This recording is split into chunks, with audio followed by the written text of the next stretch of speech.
Online fraud जो होता है उसके खिलाफ कार्रवाई कैसे कर सकते हैं? ऑनलाइन फ्रॉड, ये जो ऑनलाइन स्कैम है बहुत ज़्यादा आम हो गया है। इसकी मैं कुछ किस्में आपको बता देता हूँ, सुनने वाले भी इसको नोट कर लें, बिल्कुल बच जाए इन चीज़ों से। आपको कॉल आती है, मैसेज आता है कि जी आपका ना बैंक अकाउंट का जो ATM कार्ड है ना वो ज़रा सिस्टम ब्लॉक हो गया है, आप ज़रा अपना नाम बताएं और हम बैंक से बात कर रहे हैं। लोग यहाँ से भी लूटे जाते हैं। वो अपना नंबर बता देते हैं, जी हमारा ATM कार्ड ना बंद करना मेहरबानी, तो अकाउंट खाली, लोगों के लाखों करोड़ों अकाउंट खाली हुए हैं। फिर एक ऐसा सिस्टम चला है अभी आजकल जो बहुत तेज़ चल रहा है, उसमें दूसरे मुल्कों के लोग भी इनके साथ शामिल होते हैं। इसी तरह की टीम यहाँ बैठी है, इसी तरह की टीम दूसरे मुल्क में बैठी है। लड़कियों को शादियों और रिश्तों के झांसे होते हैं कि जनाब ये लड़का है UK में है जनाब, तो वो लड़के से चैट भी होती है, लड़के की वीडियो भी सामने आती है। एक्चुअली वो लड़का होता नहीं है पीछे। लड़कियां समझती हैं ऐसी बार ना मुंडा फंसा लिया और शादी हो जाएगी, इसी बार चली जाएंगे। वो लड़कियां जो है ना फंसती हैं बहुत ज़्यादा, 3-3 लाख 4-4 लाख 5-5 लाख, फिर वो मोहब्बत का झांसा दे के मुझे बड़ी पसंद हो, अपनी पिक्चर भेजो, लड़का भी भेजता है, आपस में बातचीत होती है। तो लड़के के पीछे 8-10 टीम होती है, वो लड़की अकेली होती है, वो समझ रही होती है लड़का अकेला है। अच्छा, जब वो ये हो जाता है उसके बाद क्या कहता है लड़का, कहता है मैं ना आपको गिफ्ट भेज रहा हूँ, मुझे आप अच्छी लगी हो, मैं कुछ सोने के बिस्किट हैं वो भेज रहा हूँ, आईफोन है 3-4, और आपके लिए मैं चेन भेज रहा हूँ और सोने का हार है, ये रिसीव कर लेना। अब गेम शुरू होती है यहाँ से। लड़की कहती है ना ना ना, मना करती, ना भेजना ना भेजना, लेकिन फिर भी वो भेज देता है और उसको स्लिप भेज देता है, ये देखो मैंने भेज दी है, और डब्बे की पिक्चर भी, वीडियोज़ भी बनी होती हैं, वो भी भेज देता है। लड़की पागल हो जाती, लो जी इतना महंगा सोना आ रहा है, इतनी चीज़ें आ रही मेरे लिए। वो जनाब आगे फिर आगे टैक्स वाले आ जाते हैं, एयरपोर्ट से कॉल आती, जी आपका सामान आ गया, वो भी वीडियो बना के भेजते हैं। एयरपोर्ट के जहाज़ खड़े हैं, वो भी वीडियो आती है कि आपका सामान आ गया है, तो जनाब आपके ऊपर इतना टैक्स है, 3 लाख या 2 लाख आप भेज दें। लड़की कहती है अच्छा आ गया, वो लड़की फिर 2 लाख कहीं से पकड़ती है, बालियाँ बेचती है, कुछ करती है।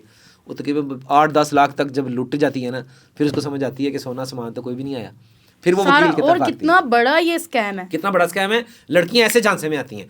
फिर लड़के भी अक्सर लड़कों से लड़कियां बन के दोस्ती करते हैं लड़के, और जनाब लड़के की वीडियोज़ वगैरह हासिल करते हैं कि जी मैं तो लड़की हूँ, और वाकई आगे आवाज़ भी लड़की की होती है, वीडियो भी लड़की की होती है, लेकिन वो लड़की नहीं होती। वो जो वीडियो हासिल कर लेते हैं, अच्छे घराने से होते हैं लड़के शरीफ, वो कहते हैं जी हम आपके अब्बू को भेजेंगे। अब लड़का वहीं पे परेशान। अभी रिसेंटली आपने देखा लड़की ने खुदकुशी की कसूर में, वो इसी तरह हुआ कि दोस्ती हो गई, वीडियो थी, वो पैसे लूटता रहा, साथ वाला हमसाया था, और क्या लड़की दुनिया से चली गई। सिंपल सा तरीका है। तमाम लड़कियों और लड़के जो मेरे सुन रहे हैं उनको मैं ये पैगाम दूंगा कि आप कभी भी अपनी प्राइवेसी शेयर ना करें, ये एक याद रखें।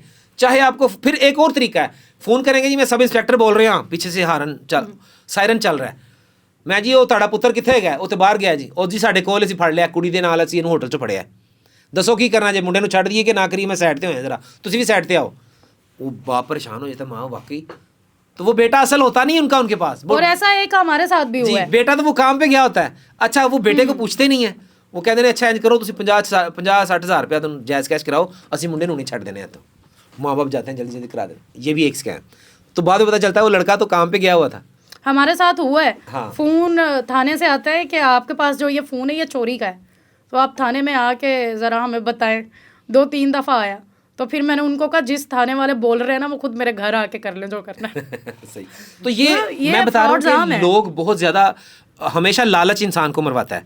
जितने भी लड़कियां और लड़के सुन रहे हैं ना, ये ऑनलाइन फ्रॉड, ऑनलाइन स्कैम, शादी का झांसा, ये जितनी भी चीज़ें हैं ना, ये आपके अंदर लालच होता है तो आप फंसते हैं।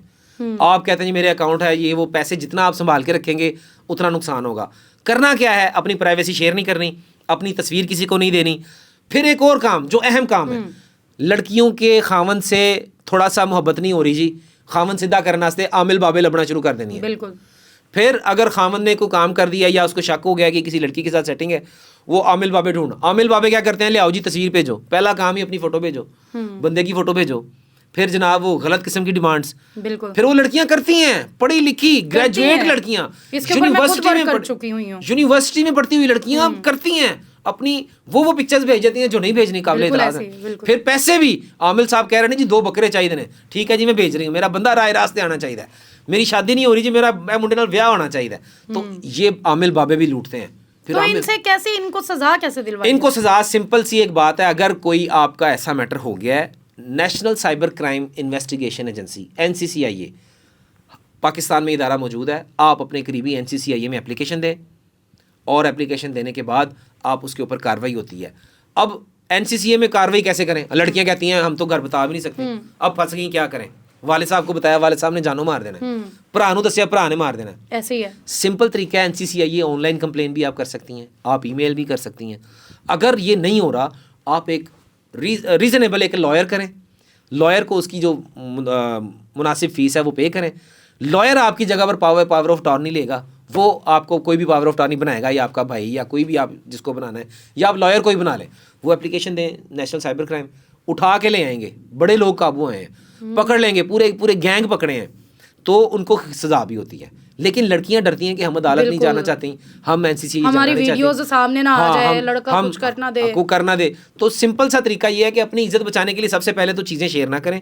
अगर हो गई हैं तो NCCIE से रब्ता करें। अगर NCCIE से भी नहीं हो रहा तो एक वकील काबिल एतबार वो करें और उसके कहने पर चलें और उनके खिलाफ कार्रवाई करवाएं, अपनी वीडियोस पिक्चर्स में वो डिलीट करवाएं और उनको सज़ा दिलवाएं। ये एक तरीका है। नेशनल साइबर क्राइम जो इदारा है पाकिस्तान में वो काम कर रहा है और बड़ा फाल काम कर रहा है। कुछ लोग ऐसे भी हैं जो कि किसी की इज्जत ख़राब करने के लिए उनके खिलाफ वीडियोस बनाते हैं, फिर टिकटॉक और फेसबुक पे अपलोड कर देते हैं। तो ऐसे लोगों के खिलाफ भी कार्रवाई की जा सकती है? बिल्कुल, ऐसे लोगों की कार्रवाई इस दफ़ा ये जो गवर्नमेंट आई है, जो अभी हमारी गवर्नमेंट बैठी है, CM पंजाब साहिबा है मरीम नवाज साहिबा और मियाँ शहबाज शरीफ साहब, इन्होंने इतना सख्त कानून कर दिया है कि आपने देखा होगा सोशल मीडिया वाले आए दिन पकड़े होते हैं, जेलों में होते हैं, अदालतों में होते हैं, यहाँ तक कि आपके सहाफ़ी और पॉडकास्ट करने वाले लोग वो पकड़े होते हैं। वो क्यों? बिल्कुल, क्योंकि अब आप हुकूमत के ख़िलाफ़ अगर कोई भी बात करेंगे तो आप पकड़े जाएंगे। अब वज़ीर-ए-आज़म के ख़िलाफ़ कोई बात करेंगे तो आपके खिलाफ FIR होगी। तो ये बड़ा ही डेफामेशन का कानून बहुत ज़्यादा इलेक्ट्रॉनिक क्राइम में आता है। PK एक्ट में अमेंडमेंट हुई है 2025 में, इसमें सज़ाएं हैं। अगर कोई किसी के खिलाफ वीडियो बनाता है, किसी को वीडियो पे धमकी देता है कि मैं तेनू वेख लांगा, मैं कर लांगा, तो मुखालिफ आदमी उसके खिलाफ मुकदमा दर्ज करवा सकता है NCCIE में जाके।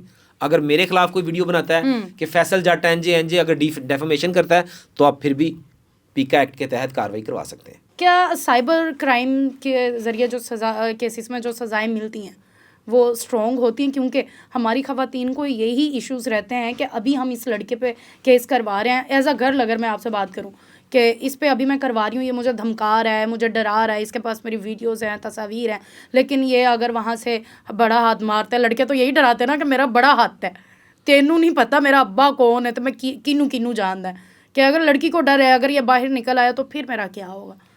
तो साइबर जी आपका क्वेश्चन पूरा हो गया कि हाँ जी। इसमें ये है कि मेरे पास भी इतने केसेस हज़ारों आते हैं, क्योंकि मैं स्पेशलिस्ट हूँ। साइबर क्राइम केसेस मेरे पास बहुत ज़्यादा आते हैं। आप सोशल मीडिया पर अभी लिखेंगे ना साइबर क्राइम लॉयर, तो मेरा नाम आगे आएगा गूगल में, फैसल जट एडवोकेट।